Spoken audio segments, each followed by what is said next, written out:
we are students from Worle Community School and we recently took part in a collaborative project with Nightstone Housing. Our aim was to start a discussion with the older residents and to learn more about each other. We asked a range of questions on the subject of women in politics and democracy. This sparked a healthy debate. Different people brought their own opinions to the discussion. Okay, our first question is, what are your views on people choosing not to vote? I think it comes as something as citizens we should exercise and do. It's a choice. It's a democratic choice whether you wish to or not. That's down to the individual. I guess I'd come in a little bit in the middle of that, really. I think it is sad that people don't choose to vote, because I think it is a democratic right that we've got, that people fought very hard to get, particularly from a female perspective. But I think it is up to people to choose whether they want to vote. And for me, it's about young people like yourselves becoming interested in things enough to actually feel that they want to vote.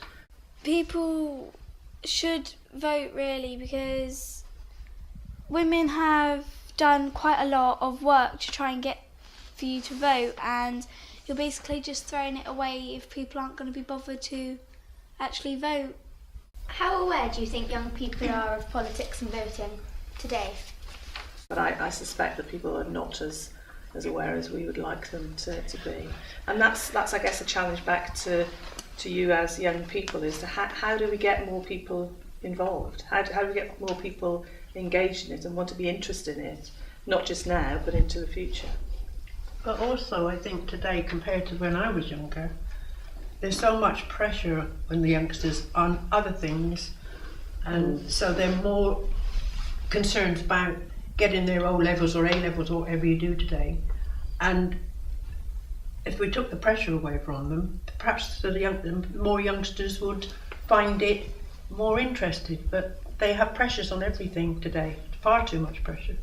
That's my opinion. I do think they are politically aware, but they choose, but they're not actively choose not to get involved. Maybe they're just too young, or they're not that way inclined. It's not something you can force on people, is it?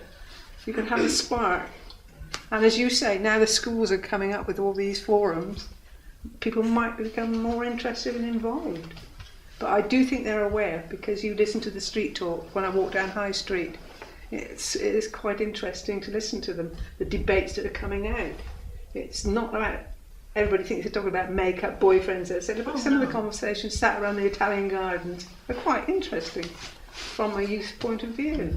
I'm obviously going to the wrong places, I think. I need to go to the right places. Do you think, Margaret, for the youngsters, that 18, we were 21 and it didn't affect us, that 18 is too young, or is 18? I think we all progress at different. I wasn't mature at 21. And I think that age of when you can vote is going to have a special significance next year with the Scottish referendum, where they're going to be allowed to vote at a younger age. And maybe because there will be passion around that subject about whether Scotland should go independent or remain part of the Union, will actually be quite infectious and spread that across the age group more. But I tend to agree with Deleth. I think many young people today are not as interested as perhaps we might have been in our youth. There is talk of them lowering the age to 16, and I don't think that would be the right move. Because I'm a 16-year-old, and I feel I would be able to go and vote, but I don't think I've got enough information about every party to actually make a proper judgment, because it does ultimately affect everything. Yes. And I don't think it would be a wise move to let people of my age have that power. Because if everyone suddenly decided to go and vote for somebody like an extreme party, for instance, because they may think it's just something, I'll just vote for them, that could have a serious impact on everyone. So I don't think it's the best idea to do that. Politics is covered on all the television channels, radio, newspapers, social media, anywhere you care to go to. But I think what attracts many people to politics is strong and colourful personalities.